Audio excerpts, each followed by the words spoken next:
Hello, everybody.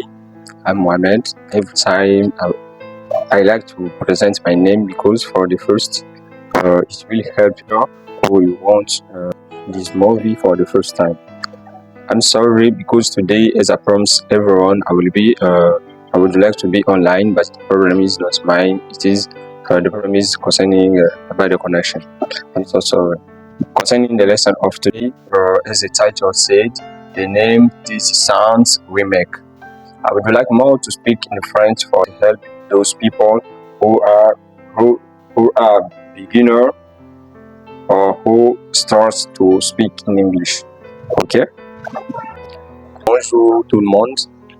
J'espère que vous allez bien. De mon côté aussi, je vais bien. Je me présente encore. Je suis Mohamed. Pour les gens qui vont voir cette vidéo pour la première fois.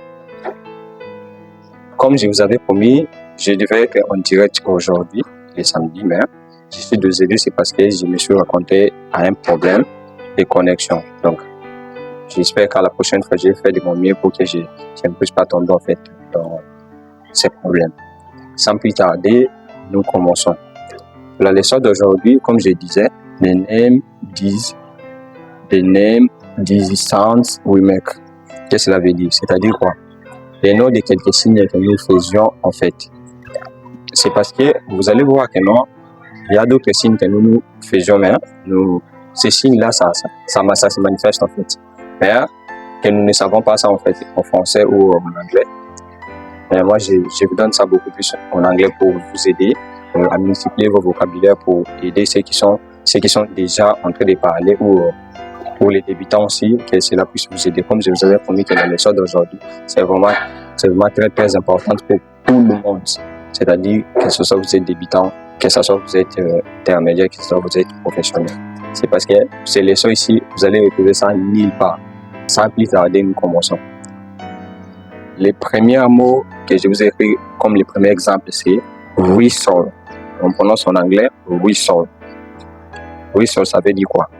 C'est lorsque quelqu'un est en train de siffler. En anglais, on dit ça whistle. Je donne un exemple de là-bas. Vous dites que non, arrête un peu de siffler. Tu vas dire stop to whistle. Non, arrête un peu de siffler. Tu vas dire stop to whistle. Le deuxième mot, c'est snore. Snore, ça veut dire quoi? Si quelqu'un est en train de ronfler pendant que vous dormez. Donc, vous allez dire, il est en train de ronfler. En anglais, vous allez dire snore. Je donne un exemple. Tu dormais et ton petit frère ou ta petite sœur ronflait. Vous allez dire ça en anglais. When I sleep, my little brother snore. Je passe au troisième point. Hiccup. Hiccup, ça veut dire quoi? C'est un signe que nous manifestons. Bon, je ne sais pas trop ça. Je ne sais pas trop en français, mais en anglais, c'est ça. Si vous faites ça, en anglais, on dit hiccup. Et quatrième point, c'est lorsque, je peux dire, c'est un signe que la vache, il fait ça souvent. Vous remarquez, des fois, la vache crie. Oh. En anglais, on dit groan. Groan. Pour dire que non, la vache avait fait crier ou il a fait son signe. Oh. Ça veut dire, en anglais, on va dire groan.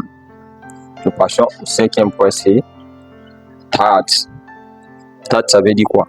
Lorsque vous faites ça, en anglais, on appelle ça tat.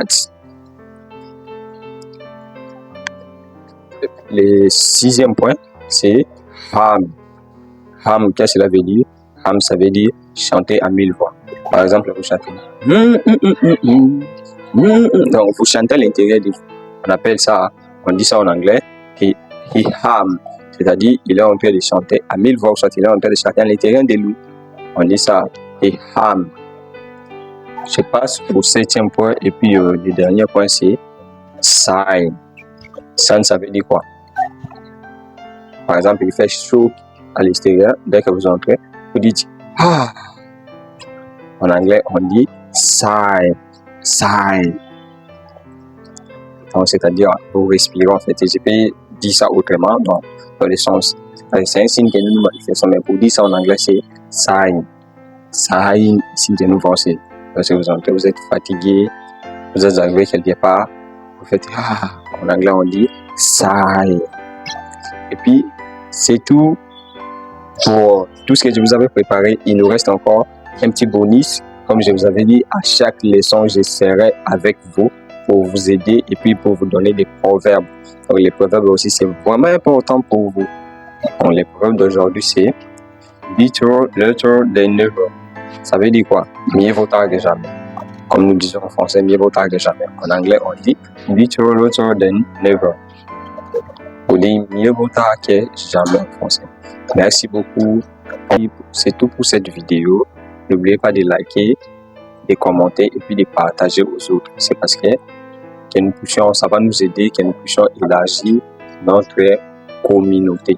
Donc, invite à tout le monde, ceux qui ont envie d'apprendre l'anglais gratuitement, qu'ils puissent s'abonner à notre chaîne et qu'ils puissent liker, partager aussi à tout le monde. Merci beaucoup. On se retrouve les jeudis prochains.